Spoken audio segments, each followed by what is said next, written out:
आपण पाहत आहात सत्याची बाजू मांडणारं हक्काचं न्यूज चॅनल M24 तास। धक्कादायक, पोटच्या मुलीच्या अपहरणाचा आईनेच रचला बनाव। कुर्ला पोलिसांकडून गोड उकल। कारवे तालुका वाळवा येथील एका 5 वर्षाच्या चिमुरडीचे अपहरण झाल्याची तक्रार दाखल झाल्यानंतर संपूर्ण सांगली जिल्ह्यात खळबळ माजली होती। मात्र कुर्ला पोलिसांनी अत्यंत चाणाक्षपणे तपास करत या प्रकरणाचा छडा लावला असून हे अपहरण नसून मुलीच्या आईनेच रचलेला एक थरारक बनाव असल्याचे समोर आले आहे। दिनांक 8 फेब्रुवारी रोजी सायंकाळी 7 वाजण्याच्या सुमारास कारवे येथून कुमारी आर्यन प्रकाश चव्हाण या 5 वर्षीय चिमुरडीला बिबट्याने पळवून नेल्याची अफवा गावात वाऱ्यासारखी पसरली। या बातमीने परिसरात भीतीचे वातावरण निर्माण झाले। बघता बघता 200-300 तरुणांनी एकत्र येत ड्रोनच्या सहाय्याने संपूर्ण परिसर पिंजून काढला।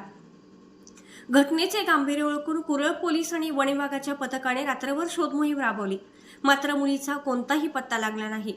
त्यानंतर मुलीचे आजोबा श्री कृष्णांत शंकर पाटील यांनी अज्ञात इसमाने मुलीचे अपहरण केल्याची फिर्याद कुर्ला पोलीस ठाण्यात दाखल केली।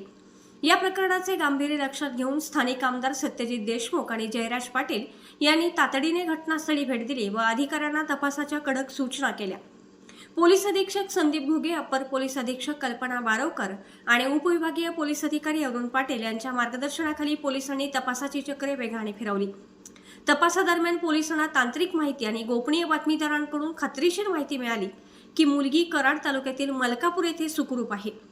पोलिसांनी तत्काळ पथक रवाना करून मुलीला ताब्यात घेतले। जेव्हा पोलिसांनी मुलीची आई शिवानी प्रकाश चव्हाण वय 24 हिची सखोल चौकशी केली तेव्हा पोलीसही चक्रावून गेले। आईनेच मुलीला स्वतःच्या ओळखीच्या नातेवाईकासोबत पाठवून दिले होते आणि बिबट्याने किंवा अज्ञात व्यक्तीने मुलीला पळवले असा खोटा बनाव रचला होता।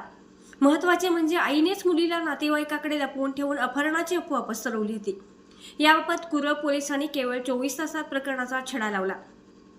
सद्यस्थितीत मुलगी सुखरूप असून या कृत्यामागचा नेमका हेतू काय होता याचा तपास पोलीस करत आहेत।